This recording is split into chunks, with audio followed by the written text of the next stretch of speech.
Hello and welcome to Listy. Consider subscribing to the channel if you liked the video. Today's video: Top 10 Most Important Video Games of the 1980s. For many people around the world, the golden age of video games didn't come in the 70s, it came in the 1980s. That's the decade the Sega Genesis, Nintendo Entertainment System, and the Nintendo Game Boy were all released. The 80s featured some of the best arcade games ever made, many of which continue to pump out sequels decades later. The 10 games on this list are some of the most important ever made because their impact didn't just shape the 80s, it built the video game industry. Number 10, Street Fighter, 1987. Towards the end of the decade, innovations in graphics processors made the competitive fighting game one of the biggest draws for arcades. They popped up throughout the decade, but the one title that influenced the genre the most was Street Fighter. The Capcom game was released in 1987, and it set the standard for every fighting game that followed. The game was directed by Kung Fu Masters designer, Takashi Nishiyama, who wanted to explore a fighting game centered around boss battles. The concept left the beat-em-up style behind, so players no longer had to make their way through hordes of minions to get to the real battle. Street Fighter was successful, and its impact can be seen in just about every fighting game that followed. It established conventions found in fighting games today, with the use of a 6-button player control being the most important. Street Fighter was successful, though it does pale in comparison to its sequel. Street Fighter II, 1991, is an infinitely better game than its predecessor. Still, it didn't come from nothing. While Street Fighter may not be considered a classic like its sequel, its importance in the fighting genre is undeniable. Number 9, Final Fantasy, 1987. Before gamers had the chance to play Final Fantasy, they had several options when it came to role-playing games. After all, it was a relatively late entry in the genre, but that doesn't mean it wasn't important. In fact, many gamers would argue that it's the most important RPG to come out on the NES and possibly the 1980s as a whole. In the game, 4 young light warriors, each representing one of the world's 4 elements via elemental crystals, must restore their light. The crystals were darkened by the 4 elemental fields, and the quest to defeat them takes the player all over the world. Final Fantasy featured some innovations in the genre, but that's not why it's so important. The year before Final Fantasy dropped for the NES, Dragon Quest smashed records in Japan with more than 2 million copies sold. The game was titled Dragon Warrior for the North American market, but it didn't make much of an impact. Conversely, Final Fantasy absolutely killed it in North America, as it managed to draw in American players far better than its predecessors. Final Fantasy helped popularize RPGs outside of Japan, and the impact of that can be seen in every RPG released in the past 30 years. Number 8, SimCity, 1989. Will Wright, in the late 1980s, spent a great deal of time working textbooks on economics, architecture, and city planning into the world of video games. This was back when simulation games were in their infancy, and most players were more interested in the latest fighting games or PRGs. Despite this, Wright's SimCity would go on to entertain millions of people who probably never imagined they might be interested in a city-building simulation. That's pretty much what SimCity is, but it took some work getting it published. Because it was so different from everything else, Wright spent nearly 4 years finding a publisher. When Broderbund finally agreed to distribute the game, it didn't sell well. It took a little time, but it caught on, mainly through game reviews and word of mouth. By 1991, it had been ported to the Super NES, where it blew up in popularity, selling nearly 2 million copies. Of course, that was only the beginning.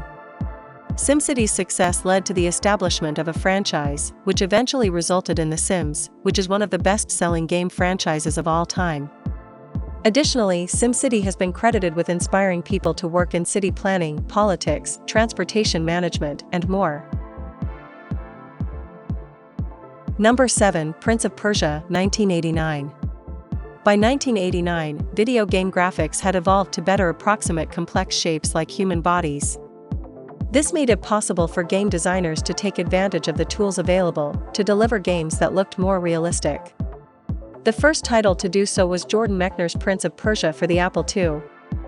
Prince of Persia is regarded as the first cinematic platformer, and it used a great deal of innovation in its development. Mechner used rotoscoping to transfer filmed movements and render them as characters on the screen.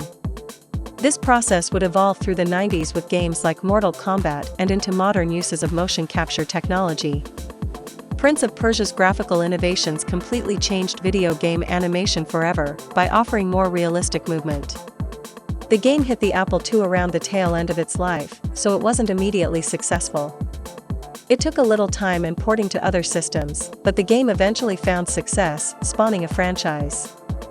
Prince of Persia is widely regarded as one of the greatest video games of all time. Its innovative graphics, immersive gameplay, platform mechanics, and excellent story drew players into the experience of playing the game. Every cinematic platformer that followed owes a great deal to the innovations made by Mechner's Prince of Persia. Number 6, Duck Hunt, 1984. On the surface, Duck Hunt isn't an incredibly detailed or complicated game. Sure, it's fun, but other than infuriating the player every time the dog pops up to laugh at their poor aim, what did it do for the industry? As it happens, Duck Hunt did a lot, but not because it was the first video game shooter, which it wasn't. Duck Hunt proved that shooters could work in the home, which was something nobody thought was possible before Nintendo released the NES Zapper. Before Duck Hunt, the only way a player could interact with their games at home was through a joystick or keyboard, but that all changed in 1984. The Zapper offered up something new, by giving players a way to immerse themselves in the games they were playing. There were other games released on the NES that used it, including Hogan's Alley and Wild Gunman, but none have the legacy or lasting impact as Duck Hunt. The game also offered up a two-player mode of sorts by giving control of the duck's flight to the person holding the controller. Duck Hunt and the Zapper's success led to numerous innovations, resulting in gaming platforms like the Nintendo Wii.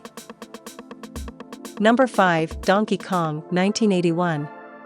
In 1980, Namco released a little game called Pac-Man, and every developer scrambled to catch up. At the time, Nintendo was trying to break into the North American market, and Pac-Man's success only pushed them harder toward that goal.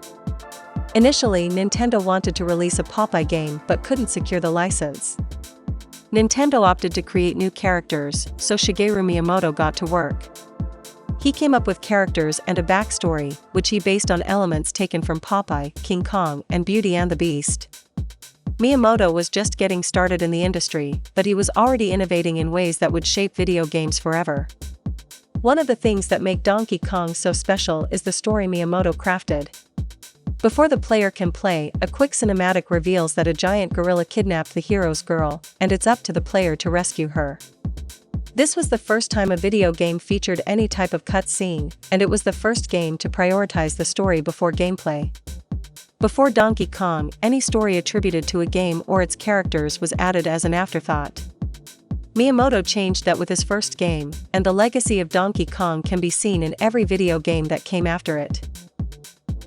Number 4, The Legend of Zelda, 1986. When gamers first got their hands on the gold cartridge for The Legend of Zelda, they had no idea what they were about to experience.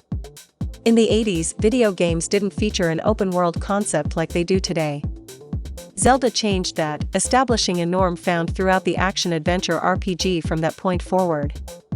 To be fair, Zelda isn't the first open-world game, as the concept first arose in the 1970s Jet Rocket.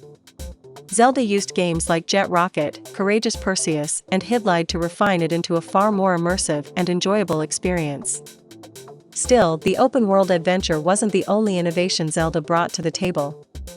The gold cartridge held something sacred inside, an internal battery-powered RAM, which made it possible to save a player's game progress.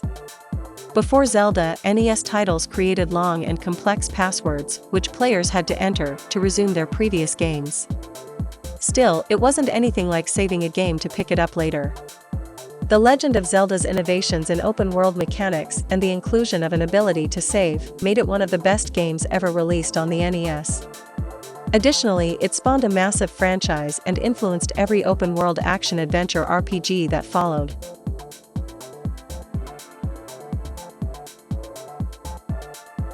Number 3, Tetris, 1984. In 1984, Alexei Pajitnov created a little puzzle game on the Soviet Academy of Sciences Electronica 60. The game had no real graphics, leaving Pajitnov to render what he could by using spaces and brackets. The game had no scoring system, but its addictive gameplay was apparent from the beginning. Tetris became incredibly popular throughout the USSR, but Pajitnov wanted to export it to other countries. The process was far from easy, but after a great deal of work, Tetris made its way to the United States in 1987. The game was quickly ported to other platforms, but it wasn't until Nintendo came along that Tetris really took off in the West. Nintendo developed a version of Tetris to be packaged alongside the Game Boy, which it released in 1989. The innovation of making the game portable and competitive with the Game Link cable hooked people who had never played video games. The Game Boy was a success, but a lot of that had to do with Tetris. Millions of people bought the system just to play that game, making Nintendo the absolute king of portable gaming. Tetris has since spawned numerous ports and adaptations, with more than 125 million copies sold worldwide by its 25th anniversary in 2009. Number 2, Pac-Man, 1980. Throughout the 1970s, the vast majority of video games were shooters of one type or another. Players controlled a ship and blew up enemies, which appealed to men more than it did to women. Seeing this, Toru Iwatani wanted to do something different, so he focused on creating a game featuring cute cartoonish characters. Pac-Man was developed with all of that in mind, and the game was an instant success. With its cute pie-shaped protagonist and the adorable ghosts, Pac-Man was a game anyone could enjoy, and it quickly became a cultural phenomenon. Pac-Man's impact on popular culture is widespread, and the image of Pac-Man himself has since become synonymous with all types of gaming. What's so fascinating about Pac-Man, besides its enduring legacy, is the fact that more than 40 years after it was released, it's still the highest-grossing game of all time. More than 400,000 Pac-Man cabinets were sold worldwide, and they brought in a total of $2.5 billion by 1990. That's the equivalent of 10 billion quarters, and when you adjust the numbers for inflation, Pac-Man grossed a whopping $5.1 billion as of 2021. Number 1, Super Mario Bros., 1985. There are well over 700 games on the NES, but none have had as much of an impact on the industry as Shigeru Miyamoto's beloved title, Super Mario Bros. The game had something that no other game had. At the time it was released in 1985, it was a launch title for the Japanese Family Computer and the NES. Super Mario Bros. Features an impressive soundtrack, bright and well-rendered pixelated graphics, and entertaining gameplay. Its scoring system offered up competitive play for a second player, and the game was packed with tons of hidden items, secret areas, and warp zones. While Super Mario Bros. Influenced side-scrolling games, its most significant accomplishment centers on how it saved the video game industry. In 1983, the industry suffered a major crash. It looked like video games might be more of a passing fad than the eventual juggernaut it evolved into. The release of Super Mario Bros. And the NES changed all that by showing there was still a market for consoles and well-made titles. Many credit the game with saving the industry, making it one of the most important games of the 1980s and of all time. Thanks for watching. Please like and subscribe. Let me know in the comments if you want me to make a video about something specific.